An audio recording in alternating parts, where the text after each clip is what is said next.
The room was charged before anyone said a word. Television lights bathed the stage in a glare so sharp it seemed to slice through the air, bouncing off polished podiums and reflecting the tension in the audience's faces.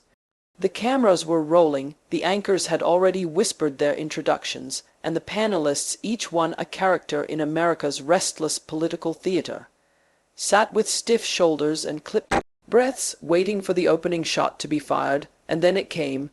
Tim Scott leaned forward, his expression tight, his voice calculated, as though every syllable had been sharpened like a blade.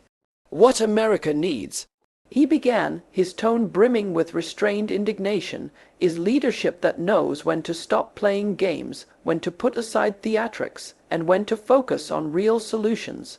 Congresswoman Crockett, unfortunately, you seem more interested in performance than progress." The words sliced through the air, heavy and deliberate, landing squarely on Jasmine Crockett. The audience shifted in their seats. Some nodded in quiet approval, others frowned, sensing the storm building. Jasmine, however, did not flinch. She locked eyes with him, her lips curved into the faintest smile, as if she had been waiting for this very moment. Jasmine Crockett was no stranger to confrontation. Born and raised in Dallas, she had clawed her way into politics not because she loved the limelight, but because she couldn't stand to see communities like hers left behind. A former public defender, she had stood in dimly lit courtrooms beside people society had all but forgotten, fighting for voices drowned out by the machinery of power. Her dream was not fame but fairness, her fear that America would one day collapse under the weight of its own inequality. She carried both like fire in her chest, and it burned brightest when she was under attack. Tim Scott's journey had been different, but no less complicated. The son of a single mother in South Carolina, he had risen through hardship with a determination that impressed many. His story was one of perseverance, working his way from struggling student to U.S. Senator. He often spoke about personal responsibility, about faith, about how he believed opportunity was America's greatest gift. But with that belief came a blind spot. He sometimes underestimated the depth of pain others lived with daily, dismissing systemic wounds as personal failures. Tonight, those two worldviews were set on a collision course. The audience hushed as Jasmine straightened her shoulders.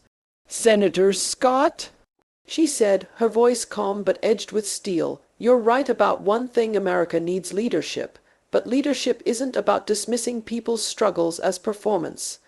Leadership is about looking someone in the eye, hearing their pain, and doing something about it. And maybe that's why you're so uncomfortable with me, because I don't stay silent." A low murmur rippled through the room. Tim's jaw tightened, but before he could respond, she leaned forward, her voice rising with the cadence of conviction. "I don't need to perform. I live this.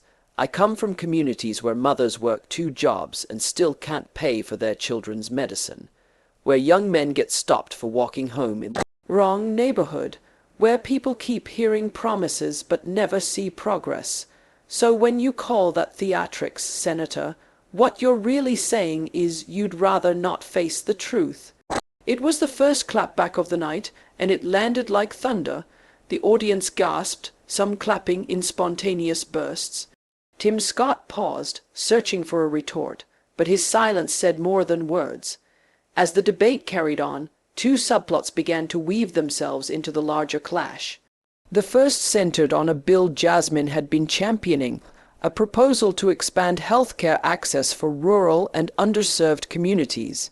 It was deeply personal for her, tied to her late cousin, who had died from an untreated illness because he couldn't afford to see a doctor.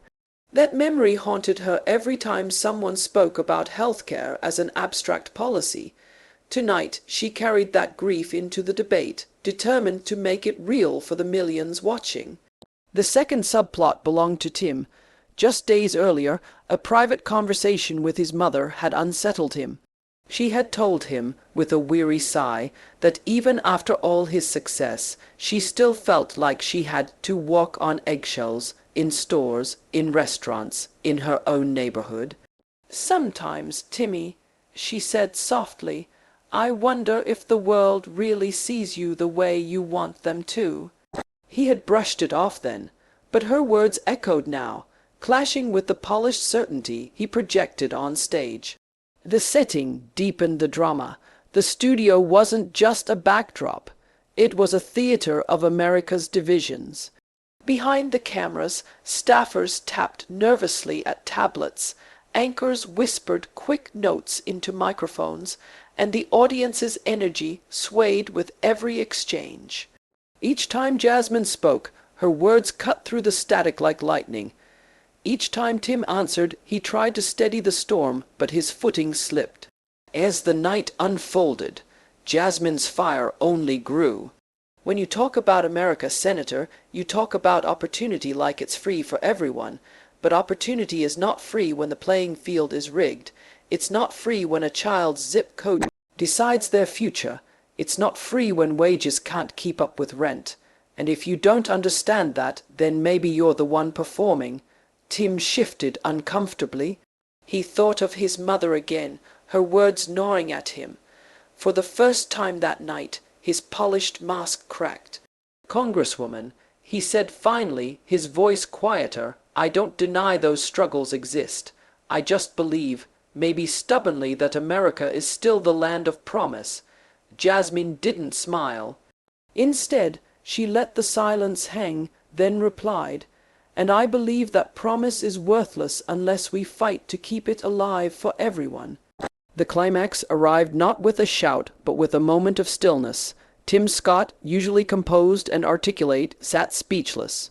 His lips parted, but no words came. The audience erupted not with jeers, but with applause, the kind that comes from witnessing truth spoken with unflinching honesty. The resolution came in the final minutes of the broadcast.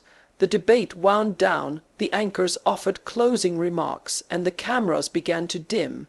But the moment lingered.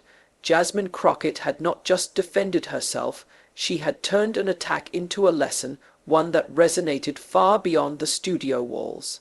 She showed that true leadership is not about silencing others, but about amplifying the voices too often ignored. As Tim left the stage, he was quieter than usual, his mother's words echoing louder than the applause.